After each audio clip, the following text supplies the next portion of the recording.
Um, okay, continue. Okay, Boker Tov, we are here at Matan, continuing our study of great debates in Jewish history, halakha, and philosophy. And we just have a few weeks left. How many more weeks do we have? When does the semester end? Remind me. June? I think 2 more weeks after this. 2 more weeks after this. Okay, so 2 more weeks after this. Please God, we are expecting this coming next week. So, well, please God, I mean, I'll still be able to teach, but we'll see what happens day by day. So 2 more weeks after this, and I chose a topic for today, which it's a great story and it's a great topic, and it's a story, the debate about the yarmulke, the kippah, and we're going to see this is not just a men's issue. I'm teaching at Matan here. This is not just an issue that actually comes up for men. It's also an issue that comes up for women as well, and that will be that's what we're going to look at. So we're going to look at this great debate about why we wear a kippah, who should be wearing a kippah, is there really an obligation to wear a kippah? And I want to start off just to bring to you the relevancy of this topic, because in a bunch of different ways it has become a big discussion actually in the media in different ways. So let me share this screen first. Just a short PowerPoint. Okay, here we go.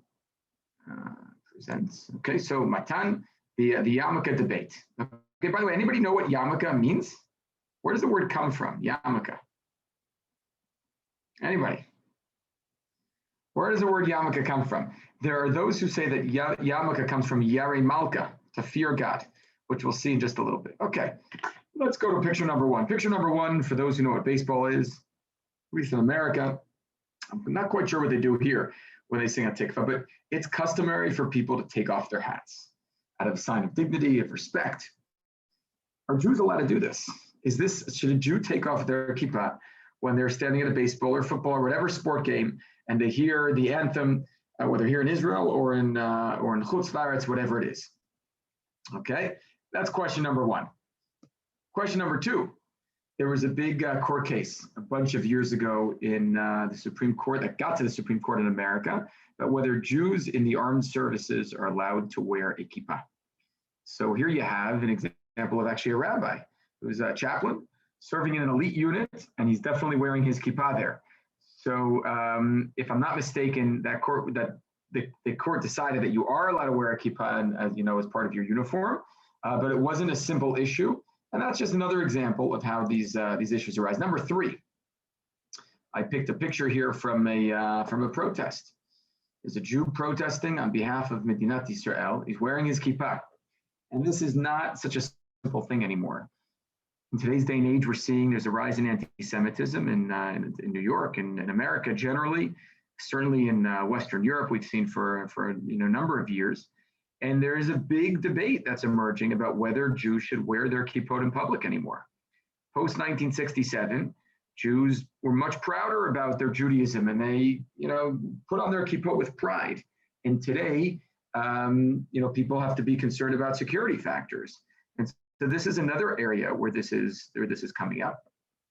Okay. And here's another interesting example. Anybody know who this guy is? Who's this guy? Anybody know? Trump's lawyer at the impeachment. His name escapes me. Yeah, Trump's lawyer. I think his name is David something. And he was Trump's lawyer.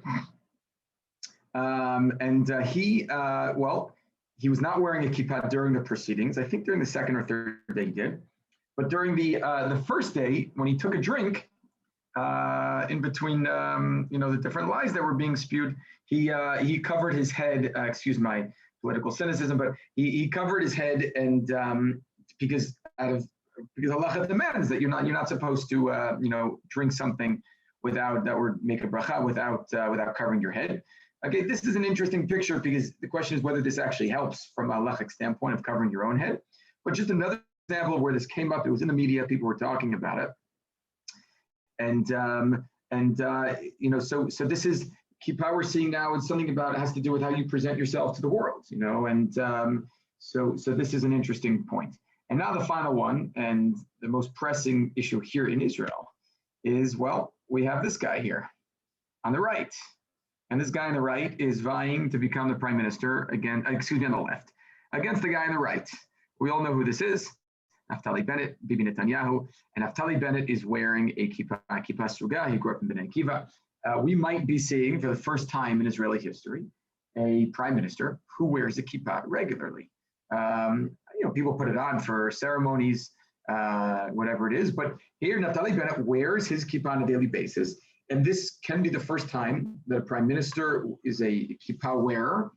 And there's so much else going on and swirling in this issue that we don't even think about that issue. It's really about, what's going to happen with Bibi and this and Likud and that. But you have a Dati Jew who wears a kippah who's going to be the prime minister of Israel. And that's a significant thing. So here again, what is the meaning of the kippah? Why do we wear it? And what is it for? What's the basis for it? Okay, so this is just a little opener of the some pictures of how this is relevant in the news right now. Let's now move to the source sheet. Okay, and we're going to start with actually another picture. Okay, I'm sharing this on the screen. Everyone should have received this document. I should just mention. It's possible a representative from Electra is going to come to our house soon, and I need to just let him in. So we'll take 2 minutes out from the shiur. I apologize for that. You tell them to come at 10 o'clock to 1 o'clock, or 8 o'clock to 1 o'clock, and they always come at the wrong time. It's just the way it is. So I apologize if that happens. Okay, here we have a picture of, I don't know, what is this a picture of? Is anybody here trained in Italian? Can anybody translate this for me? Anybody? Any Italian experts? No? Like something like history of the rituals of the Hebrews, maybe? Yes, good. Yafem mod. A history of the rituals of the Hebrews. What else? Next line.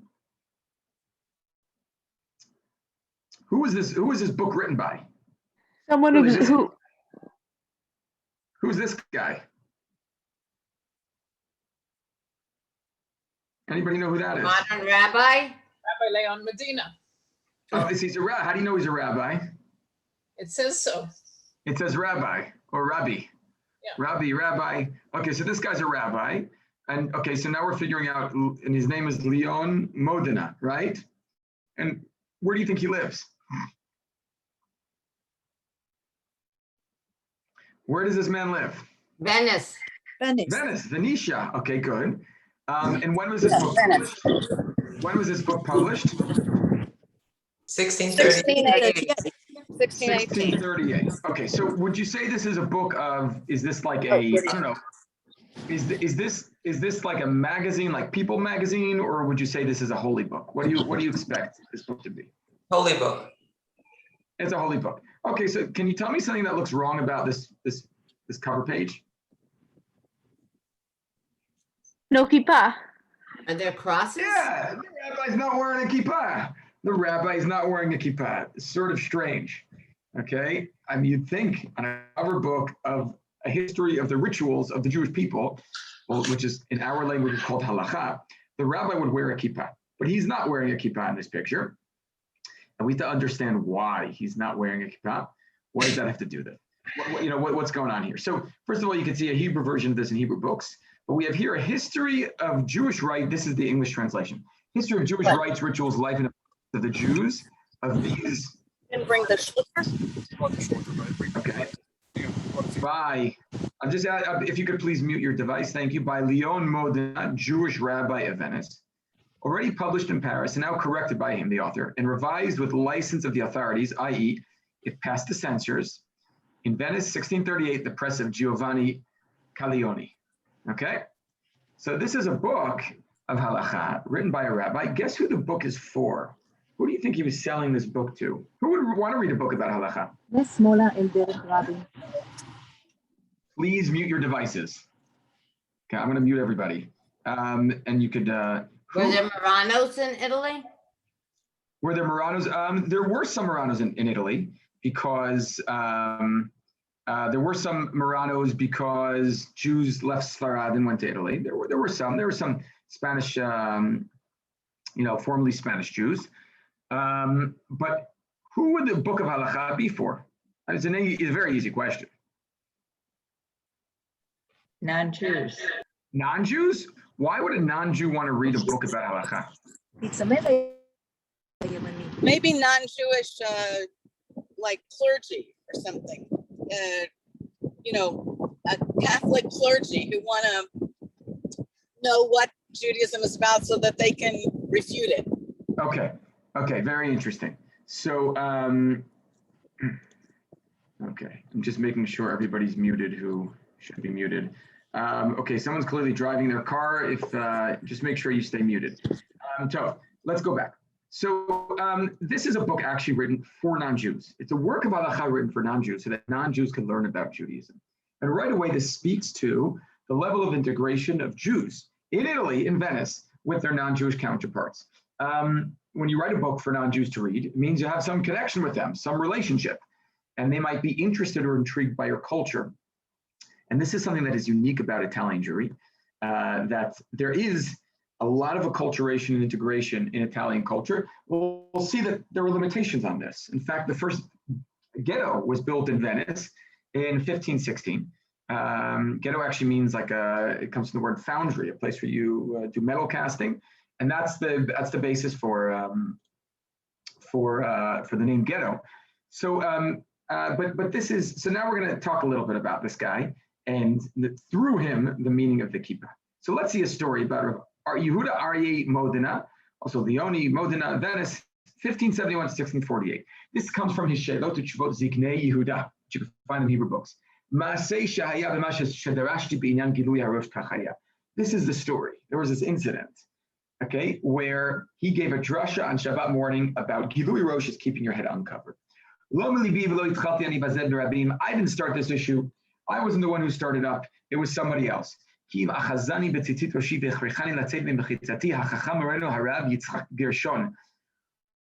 person who forced me to talk about this, he was putting pressure on me, was Rav Yitzchak Gershon. Who was Rav Yitzchak Gershon? He was one of the leading rabbis of the Venetian Jewish community at the time. He was a Yelid Tzfat. He was born in Tzfat. He was a student of the Al-Sheikh, and he was a Harif individual. And he came to live in Venice, okay, and he was the head of the yeshiva and the Talmud Torah. And what happened? This Chacham Rav Yitzchak Gershon,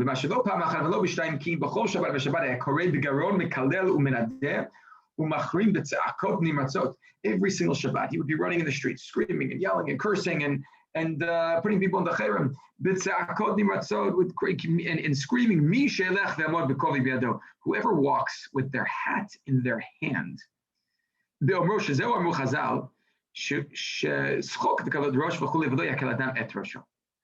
walks with their hat in their hand, they are violating this principle of schok v'kalut rosh, that a person should not be lightheaded or have levity, or people should have koved rosh, reverence, seriousness in their lives.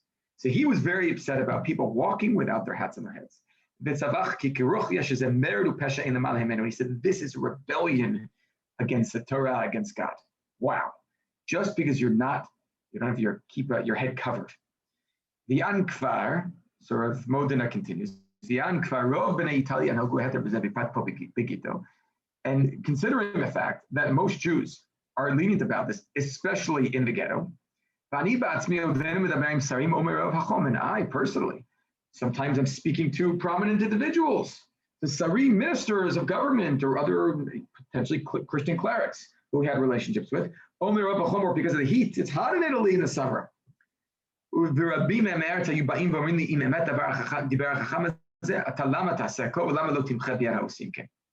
many people are coming to me. They want to know, why is this rabbi yelling at us? Why is Rabbeinu Gershom screaming at us? Did we do something so bad? Please tell us what the story is, what we should do. And this is why Rav Aryeh of Modena ends up speaking about Gilui Rosh from the pulpit on one Shabbat morning. So we see here a debate between Rav Aryeh Leoni of Modena, who's taking off his kippah because of the heat, because he's seeing important people, and this Rabbeinu Gershom, who is screaming at anybody who does this. Okay, he probably was screaming, that this is going to lead to mixed dancing, okay, and acculturation and assimilation and intermarriage, and so that is the what happens here. Okay, now the question is, who's right, and do you have to wear a kippah? in general, is there a halachic obligation to do this? I want to share with you the Talmudic sources. Then we're going to look at Rishonim as well, and then we'll continue on. So first of all, in Talmud, we have a number of different statements here. In Talmud, Bab Masachet Kedushin Daf Lamed Aleph Amud Aleph, it says on Rabbi Yeshua ben Levi, Asur la'adam sheyihalech arba amot b'koma zkufa. A person is not allowed to walk with her head held high in an arrogant fashion. As it says, as it says that Hashem, the whole world is filled with God's presence. And if you walk with a strut and you're too tall and your chin is out, you're sort of pushing at God's presence. In the same line of ideas, he would not walk 4 amot with his head uncovered. He said the Shekhinah is above me. Now notice the difference in language. You have here asur la'adam, it's prohibited for a person. And then you have here lo mazgi, it seemed like it was his personal custom. This already sounds like there's a difference between these two things. One is prohibited, meaning the first thing. And the latter thing is just, it's his custom not to walk with his head uncovered. Okay, source number 2. So is there an outright obligation to wear a kippah based on source number 1? Doesn't appear like it. Okay, now source number 2. Rav Nachman So what happens here? I'm just going to look this down. Rav Nachman says, give me credit that I have fulfilled Sudash Lishit, that I eat 3 meals a day on Shabbat. Rav Yehuda says, give me credit that I focus in my tefillah. Okay, give me all the praise. Show me the glory. Show me, I want credit for this. Rav Huna Rav Yoshua, who we had earlier, says, give me credit, give me praise for the fact that I don't walk 4 amot without Gilui Rosh. With Gilui Rosh, if my head uncovered. Rav Sheshet Tetili Dekayim Mitzvat Tefillin. Says, well, give me credit. Rav Sheshet says that I wear tefillin. Rav Nachman Tetili Dekayim Mitzvat Tzitzit. Give me credit that I wear tzitzit. Now, let me ask you a question. Is there anything strange about this statement here, these statements here? Anything seem a little bit off or jarring about these statements of these 5 rabbis? Anybody? Seems that there's some people that aren't, a lot of people that are not following the mitzvah. Okay, really interesting. You're saying it sounds like people are not keeping the mitzvot, and they says, listen, we keep the mitzvot, so we should get credit for it. I mean, it seems like each one of them is saying, give me credit for this, give me credit for that. But each one, these are 5 rabbis, they should all be doing all of these things. So why? Yeah, they should be doing these things to begin with. 1 second, let me ask you a question. Is there an obligation to eat Sudash Lishit on Shabbat, yes or no? Maybe. Maybe. And not maybe, yes. Does it apply to women, by the way? We're at Matan, yes, it does. Women have an obligation to eat Sudash Lishit as well. Is there an obligation to put on tefillin for men every day? Yes or no? Mitzvah say or not? Yes. Yes. 2 mitzvah mitzvah as well. How do you explain the fact they're saying, give me credit for doing these things when they are bona fide mitzvot that one is obligated to keep? So how do we understand the statement about walking 4 amot without head covered? What is this? Is that a minhag? Is it, give me credit, I'm going out of my way to do something extra? The only one I'd argue about is the tzitzit. Because the tzitzit you only have to wear if you're wearing a 4-cornered garment. It wasn't the intention that everyone should create a 4-cornered garment and wear it. It should be, if you happen to be wearing one, you should have tzitzit attached to them.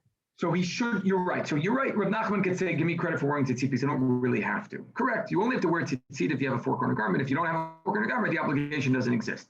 But tefillin, everybody's got to wear tefillin no matter what. So how do we understand these things? Okay, unclear. Next story. Okay, story about a mother and her child. A mother who wants to raise her child as a from Yid. Talmud Bavli Masachet Shabbat Kuf Nun Vav Amud Bet. It's the end of Masachet Shabbat. The Imei Rav Nachman Bar Yitzchak Amila Kildai. The mother of Rav Nachman of Yitzchak spoke to an astrologer. Okay, and he said, "Berich Genavahava, your son is going to be a thief." So if you were told your son is going to be a thief, what would you do? So Lo Shafkate Gilui Reshe. So she would not let him ever uncover his head, meaning she made him wear a kippah. Okay, because of the, okay, once I'm just closing the door. So she said, he's going to wear a kippah. This is going to prevent him from being a thief. Cover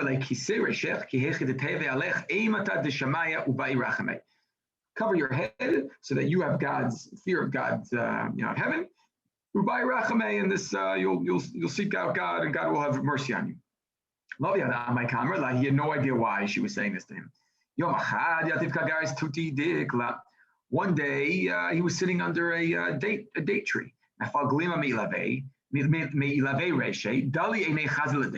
His kippah fell off. Okay, he looks up, his kippah falls off, and he sees the dates. He says, "Wow, I want to have some fresh dates from the tree." Alma Yitzareh, his Yetzer Hara got the better of him. Salik paske lekibura b'shinei, and he climbed up immediately and grabbed dates with his teeth. He was so ravished. He was so wanted these dates, and he stole from someone else's tree. What do we see here? Without a kippah, he's a wolf. He turns into a wild thief. But what's significant here is this an outright obligation? It seems like this was an extra measure that his mother took specifically for her son because of his unique, situation. Furthermore, this does also suggest that the kippah has some mystical significance or some powerful, role that, like it prevented him from wanting to steal, which is really interesting. Okay, fourth source. This Gemara talks about all the different brachot that you say in brachot HaShachar. What I love about this Gemara, and it's also quoted almost word for word in the Rambam and the Shulchan Aruch, is that each of the brachot HaShachar, you don't say them in a ritualized fashion in the Beit Knesset. You say them as you stretch out, Zokef Kifufim. As you open up your eyes, Pokeach Ivrim. As you put on your shoes, Amechim Mitzadei Gaver. As you put on your clothing, Malbish Armim. And there's a bracha here. The kippah is Sudra al Reshe. When you put a Sudar, some covering, some hat on your head, you should say, Hashem, you coronate us, you crown us with glory.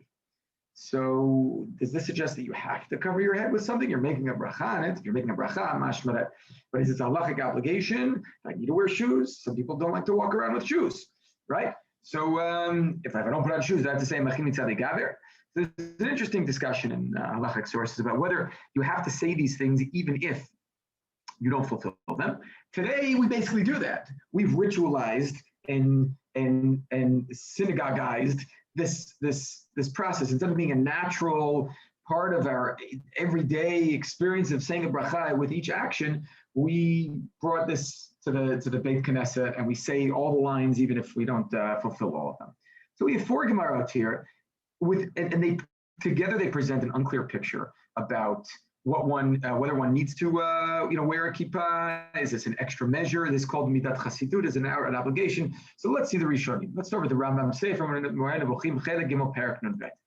The Rambam says something very interesting here. He speaks about here about being aware of God's presence in the world, and he says,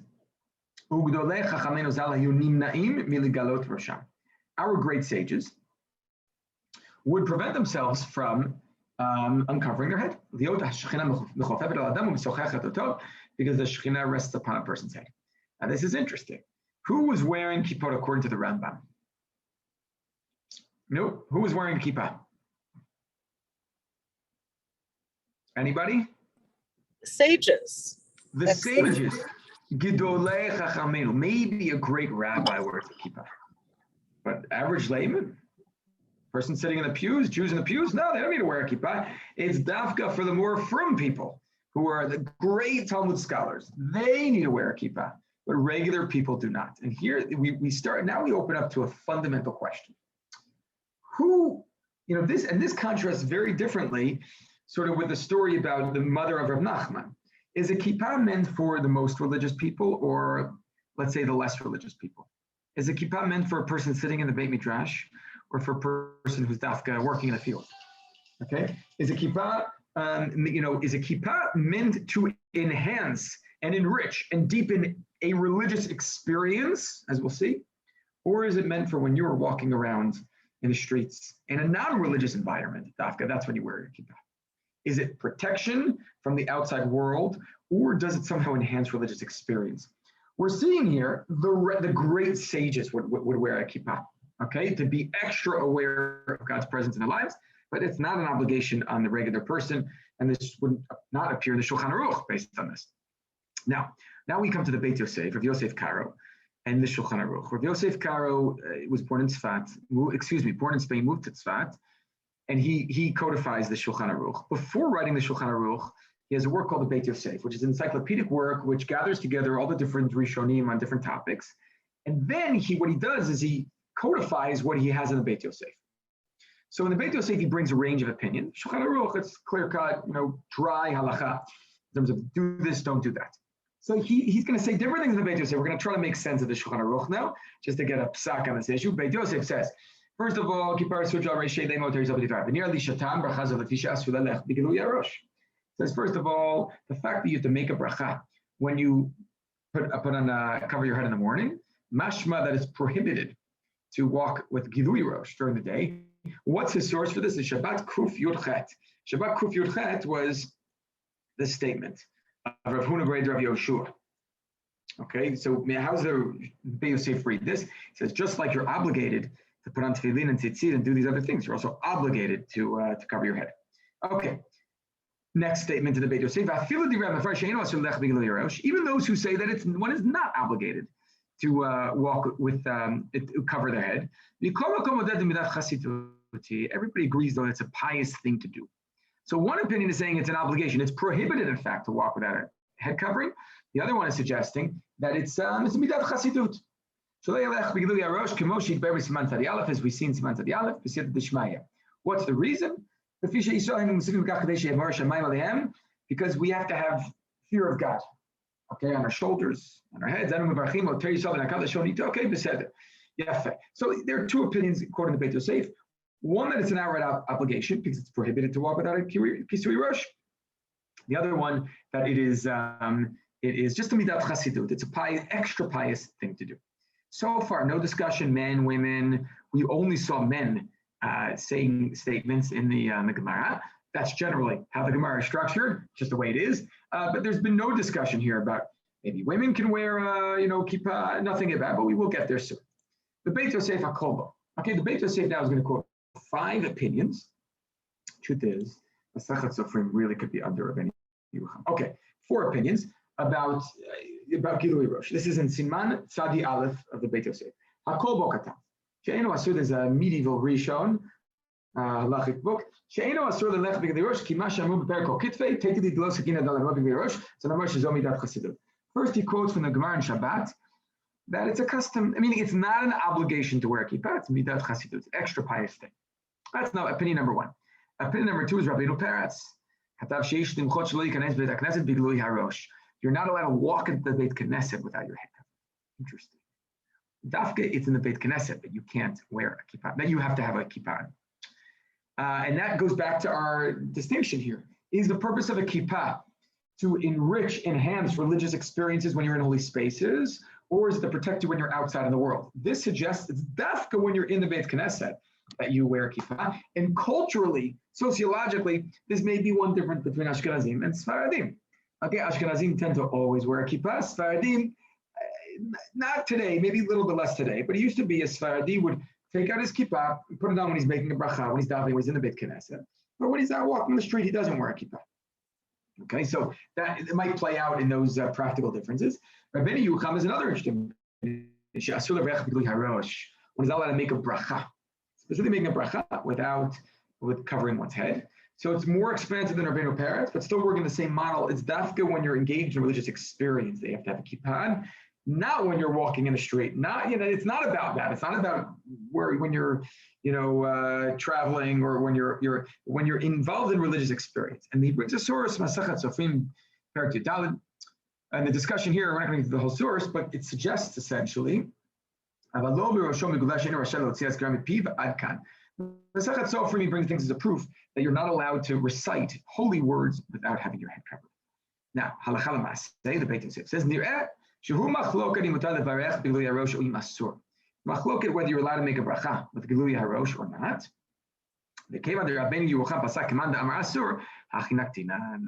There's a machloket whether you're allowed to make a bracha without your head covered. It seems like the Kolbo says you don't have to cover your head. Rabbeinu Yerucham says you would have to cover your head to make a bracha. Rabbeinu Peretz, who talks about Beit Knesset, maybe it's related or not. Okay, but because Rabbeinu Yerucham says that it's prohibited, that's what we're going to follow. So follow Rabbeinu Yerucham that you're not allowed to make a bracha without a kippah on your head. Shulchan Aruch, he writes about this in 3 different places. Again, it's still confusing what he totally follows. In Siman Bet, in Shulchan Aruch, he says, number 1, asur lelech b'kamaz kufa. You cannot walk up fully straight. V'lo yelech, and one shouldn't walk dalet amot b'gilui harosh. Again, it mirrors the same language in the Gemara that it doesn't say it's prohibited. Asur is in source 1, but not in 2. So customary not to. This has to do with walking. The Shulchan Aruch in Memvav, Siman Memvav. This is where we talk about B'kot HaShachar. He says, when you put a covering on your head, you make the bracha. And then the third source, Siman Tzadi Aleph, he says, some say you cannot say any words, holy words, unless if your head is uncovered. Some say you may not go to the Beit Knesset with your head uncovered. These 2 opinions are Rabbeinu Yerucham and Rabbeinu Peretz. How does the Shulchan Aruch really paskin? Not clear. In Siman Bet, he says you shouldn't walk without dalet amot without wearing a kippah. But then you have to make a bracha on it. But then in Siman Tzadi Aleph, he says it's asur to make a bracha or be in a Beit Knesset without wearing a kippah. Well, let me ask you a question. How are you going to get to the Beit Knesset? You have to walk to the Beit Knesset. So do you have to wear a kippah on the way to the Beit Knesset? Unclear. So because his language in number 2 here is ambiguous. Is this you have to walk dalet amot with a kippah or not? So there are different commentators who try to resolve this issue. I'll just share with you a few of them. The Be'er Heitev, this is in Siman Gimel in Sif Tzadi Aleph. He says, listen, number 1 in Tzadi Aleph, which is all the way on the left, sounds like it's prohibited to make a bracha without a kippah. But then in Sif Aleph, in Sif Bet, it doesn't seem prohibited.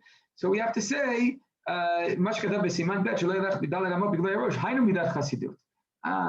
not walking with your head uncovered, or not walking with your head uncovered is a midat chasidut, an extra pious thing. But making a bracha, that's a halacha. That's a fixed obligation. You have to have your head covered when making a bracha. That's what the Be'er Heitev resolves this issue. I'm going to get to the chat in just 1 second. Okay, let me just check it right now.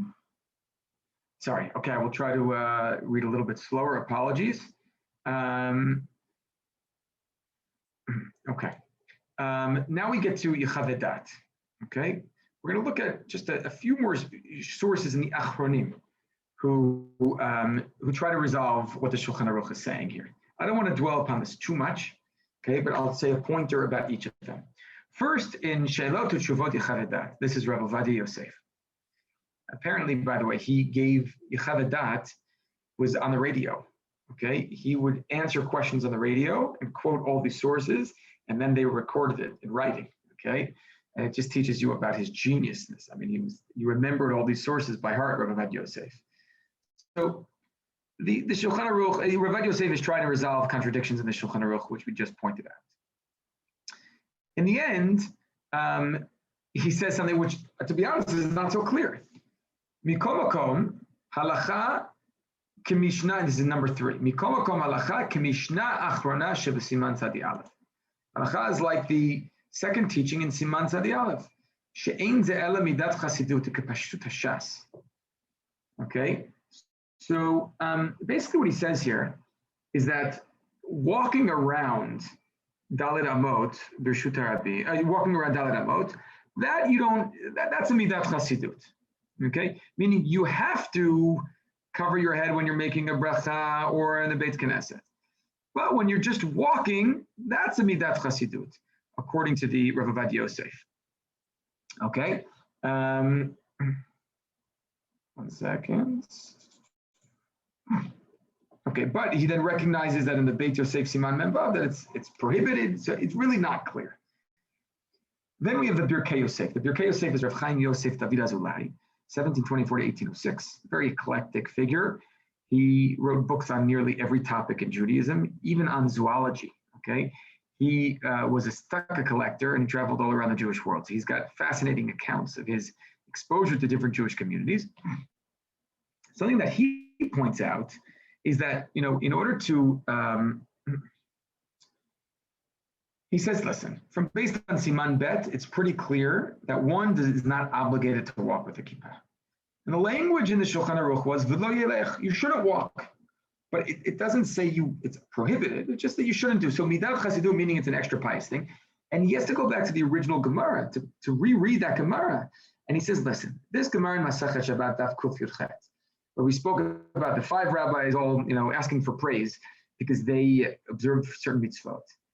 It's clear, he says, you have to say that even mitzvot, tefillin, and tzitzit, we're talking about extra pious things that they took on with regard to these mitzvot. We're not talking about the fulfillment of wearing tefillin and tzitzit. Those were outright obligations that are part of the Taryag mitzvot. We're talking about doing something extra with tefillin or tzitzit, and then also walking for amot with your head covered. So this is how he has to reread that source, and that's how he thinks the Shulchan Aruch reads it as well. Vigaon Mivilna in Hebeur Hagra says as follows. He says, listen, let's be honest here. It's never prohibited to be without a head covering, except before great people. Not clear where he gets that from. Also be'et hatfila, the time of davening. Okay, that sounds like Rabbeinu Peretz in the Beit Yosef. As nachon hadavar mitzad musar v'sha'ar hayom v'gdoshim she'omdim lifnei Hashem tamid. But it's a good thing to do for those who stand before God throughout the day. So no outright obligation, but it's a good thing, midat chasidut. Again, it's dafka the more religious. It's dafka when you're engaged in religious activity that you wear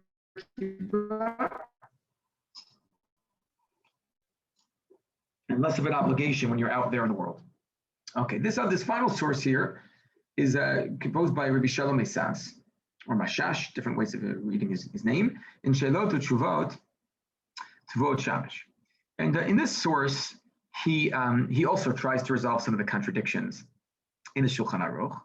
Okay, now one way of resolving it is he quotes something in the Maharshal of Shlomo Luria, and we're not going to read this inside, but the Maharshal suggests that it's when you're walking outside under the heavens, under the sky, that you have to have a kippah. Whereas when you're in your house, you do not have to have a kippah. It's not when you're out there in the world, where maybe in a non-religious environment or a neutral environment, that you have to wear a kippah. In your home, you don't have to. Okay, this is one distinction that he comes up with. Okay, so let's move on to the next piece. I'm going to take just questions and comments right now before we move on to the next piece. Anybody have questions or comments?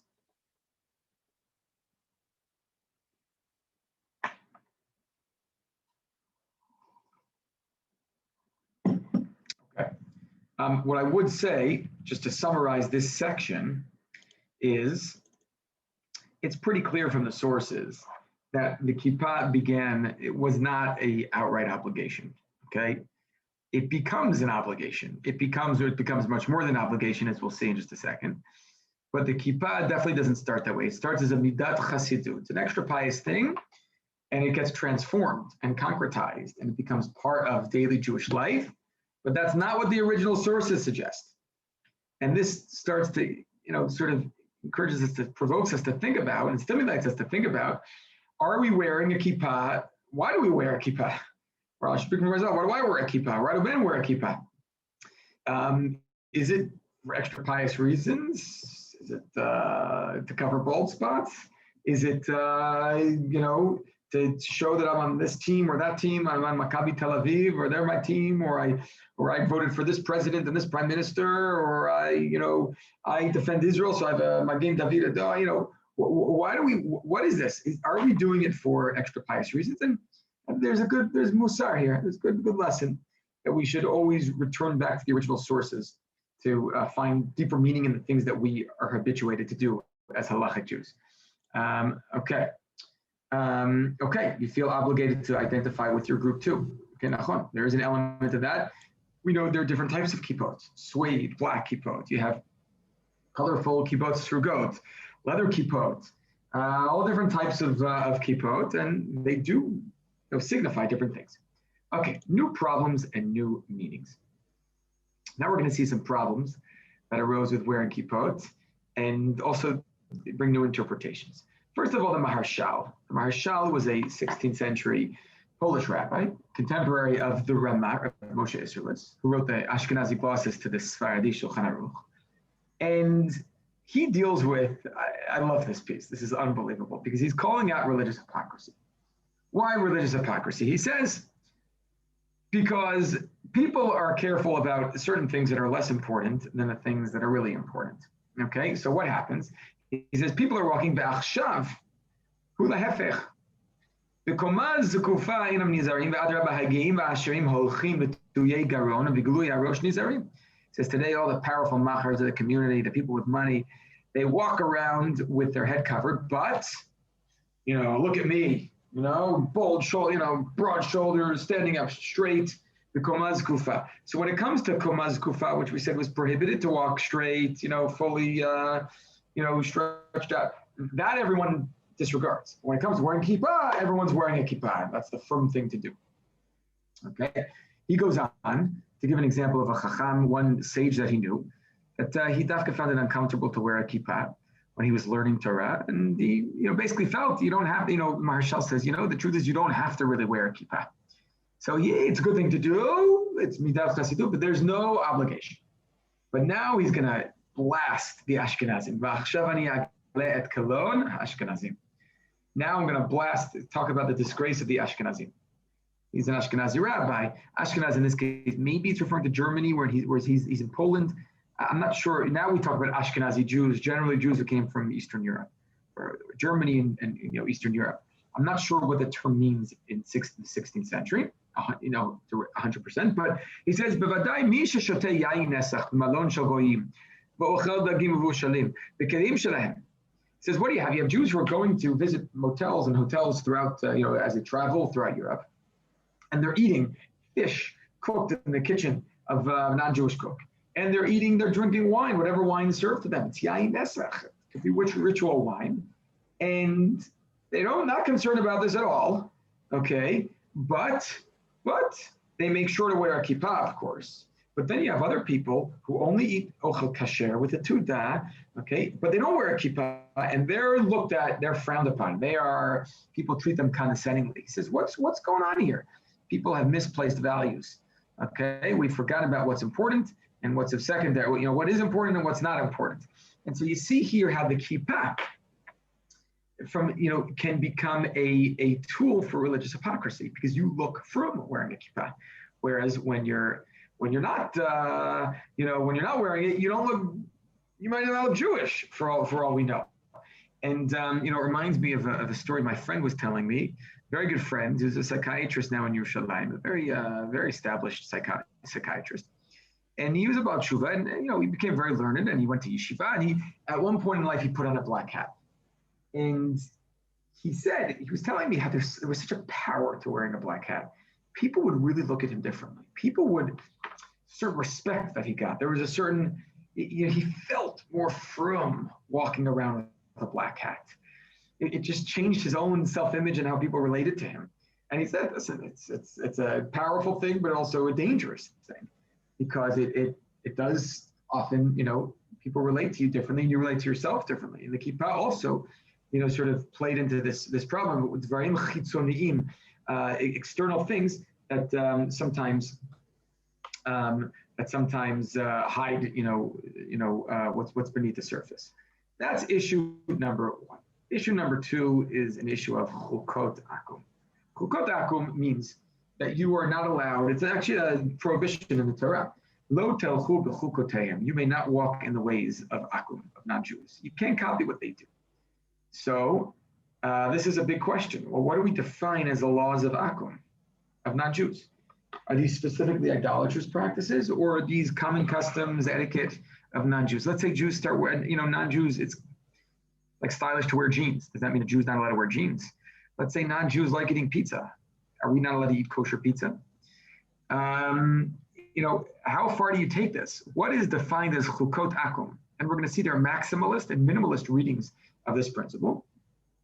The Taz, Orchaim Siman Chet Seif Katan Gimel, Rav David Alevi Segal, a commentator on the Shulchan Aruch, he raises the issue of chukot akum with regards to a kippah. He says, listen, nowadays, in our communities, there's another prohibition with regards to walking b'gilui rosh, with your head uncovered.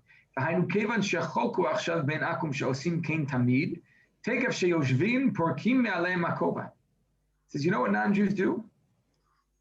It's like almost a rule. It's a chok that when they sit down, they take off their hat. This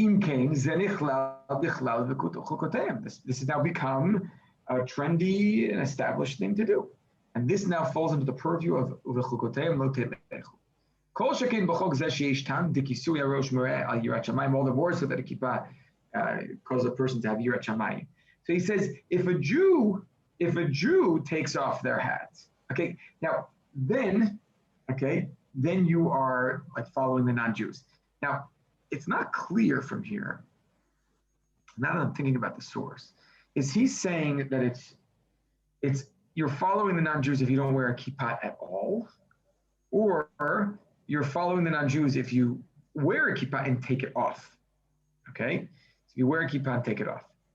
It's possible that the assumption here is that everyone always had a hat, or everyone always had a koppah. That was just standard dress then, and it's dafka if you take it off, then you're violating uvechukoteim lo telechu. Okay, now we get back to Rav Yehuda Aryeh Modena of Venice, who we started off with the picture of his book Sefer Riti, which is a book of rituals of the Jews. And Rav Yehuda Aryeh of Modena, it's worth talking about him because he's a fascinating and colorful and complicated rabbinic figure that we don't study so often. He was an Italian rabbi who lived from 1571 to 1648. He wrote extensively, okay? Let me just share with you. Can everybody see the screen right now? Just pipe up and tell me if you could hear this. You could see the screen? Yes? Hello, can everybody see the screen right here? Yes. Wikipedia. Yes. Okay. Yes. You have here, this is his Wikipedia page. You have here a list of his writings. Almost 40 different stuff, okay? He wrote commentaries on, drashot. He wrote She'elot Utshuvot. He wrote books on Musar. He wrote books on Agadata. He wrote a dictionary. He wrote a book that rejects the Rabbi Shimon Bar Yochai. He wrote the Zohar. That's a book called Ari Nohem. He has letters. He wrote an autobiography, one of the earliest autobiographies written in Jewish history that we still have today. Okay, let me just see if I can pull it up, because it's definitely worth reading this autobiography. 1 second. Okay, I'm just going to pull this up. 1 second. Here we go. Okay, this is the book, the autobiography of a 17th century Venetian rabbi, Chaye Yehuda. Definitely recommend reading this book. Phenomenal book. You get an insight into what it was like living in the ghetto at the time. His son was unfortunately tragically killed by some rough people living in the ghetto. He lived a tragic life, a lot of loss, disease, illness. Great book to read. Okay, definitely recommend. But you see, he was also, again, he wrote an autobiography. 1 second, let me go back to no.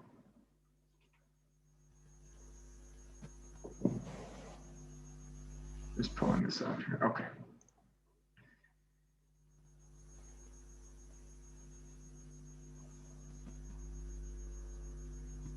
Okay, let me just change the view here. Okay, so Modena is even more interesting because he was interested in music. He was a skilled musician. He used to teach non-Jewish Christian priests, biblical studies. Okay, he was interested in architecture. He was an addictive gambler who wrote a book about gambling. Okay, he wrote books on astrology. Okay, he was a fascinating figure. So in this piece, now we get up to it because he's going to relate to the issue of the Taz about chukot akum. He says, listen, it's pretty clear to me that there's no issue of chukot akum. Why not? Because he takes a more minimalist reading of this issue based on Rav Moshe Esrelus, and the Maharik. The Maharik was another Italian rabbi, and in the Maharik's view, the Maharik actually, let me share with you the source of the Maharik right here. I didn't put it in. Okay, the Maharik has the following question: Jews in Italy in the 15th century, this is the time of the Renaissance, they were doctors. They were Jews, were doctors, and there was a kappa. There was this coat that doctors would wear, and the question is whether Jews are allowed to wear it. And the reason they wore it was for professional reasons. Are Jews allowed to wear this kappa, or is that chukot akum? And the Maharik suggests that it's not chukot akum. Why? What things fall under chukot akum? Number one, if something is an idolatrous practice, specifically a religious practice of non-Jews or pagans. Number two, if something has pritzut, something inappropriate, illicit, non-sanua type of behavior. But otherwise, anything else that's neutral, if you're doing it for the professional reason, because you want to look like a doctor, you want people to know that you're a doctor. If you're walking around a hospital and doctors wear specific coats so you can identify them, okay, so then it's not a problem. Okay, and that's what he argues in this first source here, okay, which we're not going to read inside right now, but that's his position there. He then goes on to bring another argument about the kippah, and he says, listen, and he brings an interesting view on halachic evolution, okay, or halachic change, and he says, listen, the truth is that each halacha needs to be defined and determined based on the context. Okay, based on the place, the time, and the person. Otherwise, we're like the Karaim, the Karaites, who read everything literally. We don't do that. We interpret, we explain, we translate.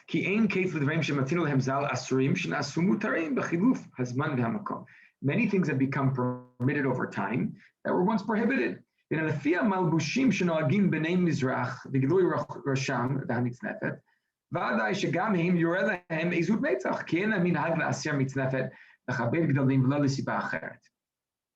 Okay, he says, listen, if you go to the east, Eitan Mizrach, they don't have this notion of taking off your head covering when you meet someone. That would be very strange if they did that. If you took off your head covering when you met someone, it would be chatzuf. It would be foolish and it would look ridiculous. But we in Italy, we have different dress and different clothing. We have long hair. When we stand before a prominent person, we take off our hat. How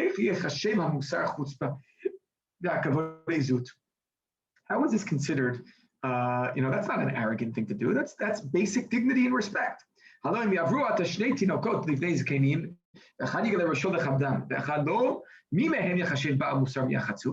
two kids, walking around and they see a great sage, and one of them doesn't take off his hat, the other one does, who is acting appropriately here? It's the kid who takes off his hat. Those are the customs. That's the etiquette, social etiquette of our times in Italy in the 16th century and 17th century, and therefore that should define what we should do as halachic Jews as well. And it's fine that these things change. And he brings another example of davening. Do you have to have your feet covered?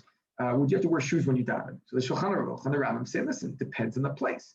In Arab countries, you can imagine, they didn't wear shoes. When you go to daven, when you go to pray in the mosque, you dafka take off your shoes.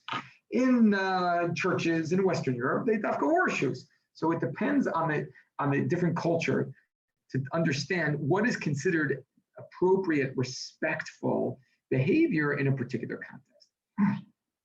Okay, which brings us now to the kippah and religious identity. We have two tshuvot here by Rav Moshe Feinstein, who deals with what do you do when you place yourself in certain contexts. So Rav Moshe Feinstein is first dealing with the issue of going to work. If you go to work and you interview and you're wearing a kippah and they say, we really want someone who's going to come in all day Friday and is going to be available on Sundays, on Shabbat. So we, sorry, buddy, but you're not going to get the job. So do you have to wear a kippah then at the job interview? Maybe you should take it off. Maybe you shouldn't wear it at work to begin with.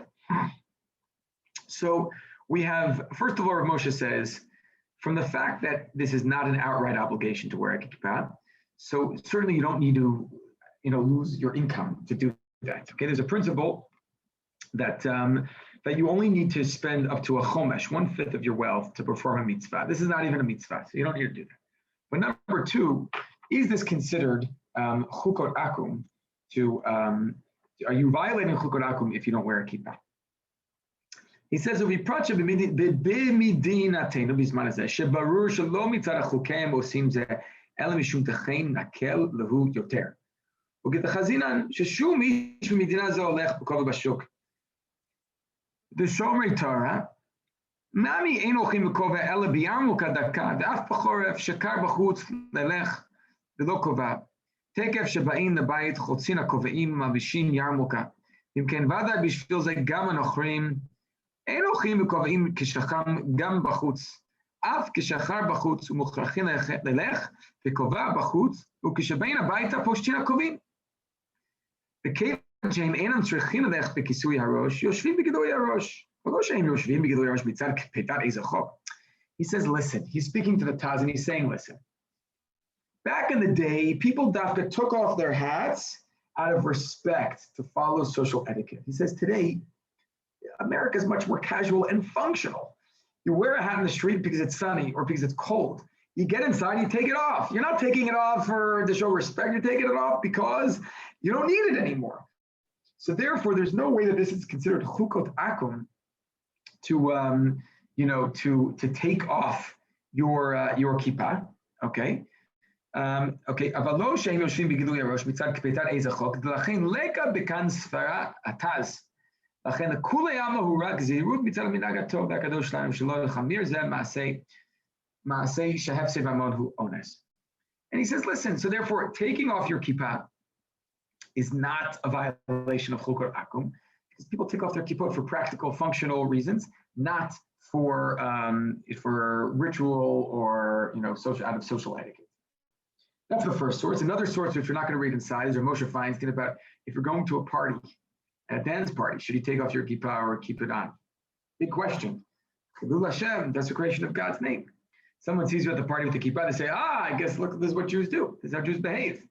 You take it off, you're camouflaged. So Rav Moshe has an interesting take on this, and he says, listen, if you're doing one isur, if you're violating one halacha, why encourage you to do a second one? Just because you're dancing doesn't mean you should also now not wear a kippah. You should still wear your kippah. He does recognize that there is chilul Hashem involved. And you should tell a person that there's chilul Hashem. But this is an interesting case. We've all been in situations where we, or at least I'll speak for myself, where you don't know, like, should I take off my kippah, keep it on for security reasons? And I'll tell you a good story. I once went with my father and my cousin to visit Hebron, area A of Hebron. This is in the Oslo years, post-Oslo. My cousin was working with a kablan by the name of Daoud. And we went Motzei Pesach to Daoud's home, and they had a beautiful visit home in Hebron. And we get to Daoud's house, and we took off my kippah. I think I was in 11th grade at the time. And Daoud looks at us. First of all, he speaks beautiful Hebrew, and he keeps saying Baruch Hashem, which for them is, I don't know, similar to, whatever, Todah L'el or, Allah or Akbar, whatever it is. And he says, we walk and he says, no, where's your kippah? So here we have this, Arab telling us, why are you not wearing your kippah? You should be wearing your kippah. So that was an interesting thing. But we've all taken off our kippah, or seen people take them off when we're doing something that we're not so, maybe it's not, so clear cut. I don't know, if you walk into a McDonald's to get a Coke, you keep your kippah on? That's an interesting question. So there are times when you, I'm not saying it's a good thing that we might have to do that, but that is the reality sometimes. Finally, we have a piece here in Yechavedat. This is Rav Avad Yosef. And again, he now really brings things full circle in terms of bringing new meaning to the kippah. The kippah is no longer, it's not even about a midat chasidut. It's about religious identity. And he says, we know today, ki yadua shezeh darkam shel hachofshim porkei ol Torah mitzvot alecha b'gilui harosh. Those who do not who are not connected to the mitzvot, they uncover their heads. It's very clear who's religious and who's not. From Jews always wear a kippah. And therefore he says, you wear a kippah to show who you identify with. And the kol sheish lo, last line, kol sheish lo kippah l'rosh yatsa mechashash me'arit ha'ayin. You remove any marit ha'ayin, people concerned that you're not, you're not firm, you're not doing what's right.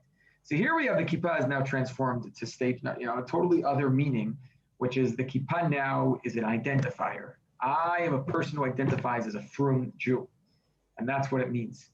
And this is really coming full circle because now it's about what signal it sends to other people, as opposed to the signal that it sends to you, which is what its original purpose was, Midas Chasidut, that a person internalized, I am in the presence of HaKadosh Baruch Hu. Now it's about signaling to other people what I stand for and who I am.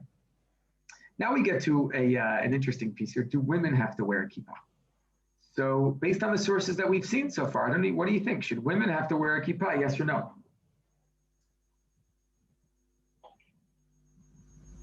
Yes or no? Do women need to wear kippot? Moshe, Deborah, Leslie. Maybe if at least married women shouldn't have to because they already have their own head covering. Okay, so good. Okay, so married women are covering their head, fine. Put that group of people aside for a second. What about everybody else? Should a 19-year-old woman be wearing a kippah? Okay. Moshe, what do you think? Yes or no? Kippah, no. No. Okay. Hat or tichel or something? Yeah. Maybe a tichel. Okay. Maybe a tichel, but not a kippah. Okay. So what? Let's see some sources here. Rav Ovadia in Shut Yabi Omer. This is also Rav Ovadia Yosef. He says that listen.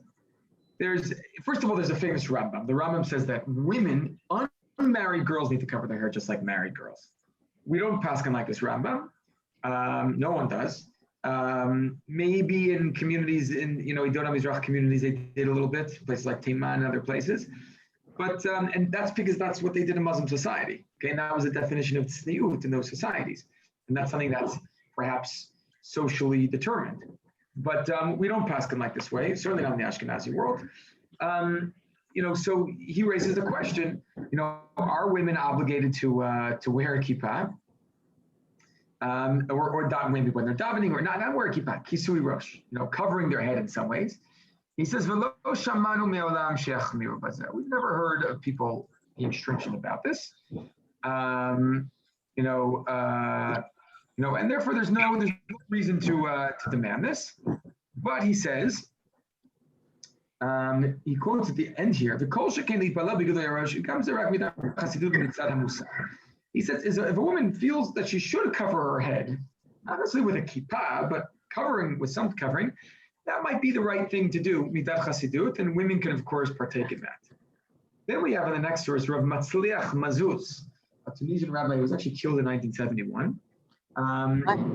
He, in his source, and he shares Odot Aisurim Please mute your devices. Just going to ask everybody to mute all. Okay. We're finishing. We're almost done here. Matzliach Mazuz points out that Odot Aisurim was going to be Shulchan Aruch Orachaim Siman Tzavi Aleph Sif Gimel Shalom Tzias Gami Piv Rosh Bikulah. The Shulchan Aruch never distinguished between men and women. And therefore, he says women are not allowed to go into the Beit Knesset or to make a bracha without covering their head in some ways. Again, they don't have to wear a yarmulke specifically, but some other clothing. Jerba is an island of Tunis.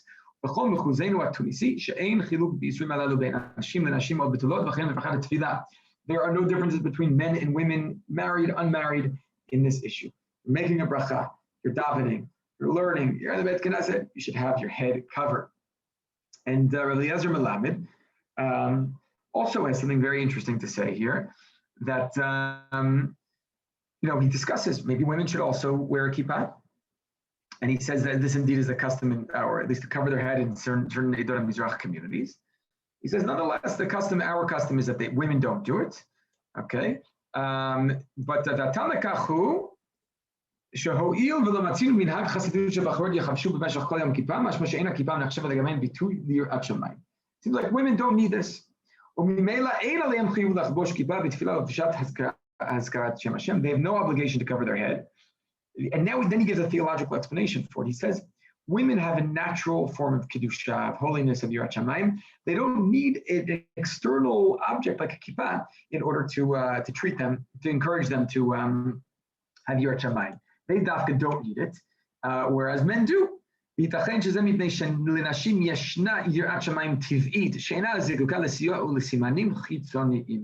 Men do need external reminders. Okay. Now we move on to, so that's the topic about women, obligation for women, yes or no. Now we move on to an interesting piece here. Again, culturally, these Jews in America, and I think around the world, started wearing kippot much more after 1967. This also had to do with the changes in society, melting pot. People became more proud of their ethnic identity. Listen, in Europe also, actually, I'm curious what happened in Europe. We know certainly people stopped wearing kippot quite a bit in Europe already. A few years ago, I remember I was once walking in Paris, coming out by the Arc de Triomphe. That's the extent of my French. And a Jew came up to me and said, "Why are you shouldn't be wearing a kippah?" Okay, and that was interesting. And so in this piece by Angela Himzel, she speaks about how this changed in 1967. Final piece, Rabbi Nathan Lopez Cardoza. Okay, this is a great piece. Has anyone here read this piece before? Anybody seen this before? Okay, this is a phenomenal piece. Rabbi Nathan Lopez Cardoza, he says, listen, I need to be honest, I'm contemplating taking off my kippah. Why, you might ask? I no longer want to be observant. Observant for me and for many young people has become irrelevant. It has been used by large sections of religious Jews to live in self-assured ease. Their religion is part of their contentment. But who wants to live in contentment? Religious observance has become a tool to comfort the troubled, but it is time that religion is used to trouble the comfortable. And that is my problem. He says, you know what the problem is? We're too content. Halakha, Jewish life gives us a sense of security, contentment, satisfaction, instead of causing us to struggle, to think, to yearn, to strive, to reach out to Hashem. And part of what gives us this contentment and satisfaction is, things like wearing a kippah. I'm a firm Jew, I wear a kippah. It's possible we wear a kippah without thinking about it ever, okay? And the point is, he says, we need to go back to really thinking more seriously about what our Yiddishkeit means. Sure, living an observant life, conducting myself in a manner that is consistent with halakha is certainly a crucial component of Judaism, but it is not what makes me religious. To be religious is to allow God entry into my thoughts, my deeds, what I see and feel. It is to have a constant, intense awareness of living in His presence, seeing His figurements everywhere, and living up to that awareness. And halakha is a constant reminder of that. But is that still the case today? Does it accomplish that goal? Halakha is okay. Let me just. But for many people, but for many observant Jews, including myself, religion means living in security and peace of mind. This is the dullness of observance, religious conditioning that often turns genuine religiosity and the experience of God into a farce. People are more afraid of halakha than they are in love with God and Judaism. Halakha is a challenge to the soul, not a tranquilizer. And he says, I realize now my kippah is a part of my failure to be religious. Okay, I want to put on my kippah, but I understand that to do so, I need to take it off. I don't want to wear it. I want to put it on as a daring religious act of declaration to God that I wish to live in His presence, not a spiritual condition, but as an act of elevation, moral grandeur, and boldness. The problem is that my kippah no longer carries this message. Its main purpose is to disturb and to wake me up. But every morning when I put it on, it quickly disappears into my subconsciousness. It is always on my head and therefore never there. And he goes on to say, listen, I don't know what to do. My grandkids, my kids, my great-grandchildren, they're going to see me without a kippah. They're going to think, what? Sabbath is not frum. So I want to wear a kippah to model appropriate behavior for them to wear a kippah. One of the first things we do, we teach our boys to wear a kippah. So then he's got to put his kippah on. So what do you do? So what does he say?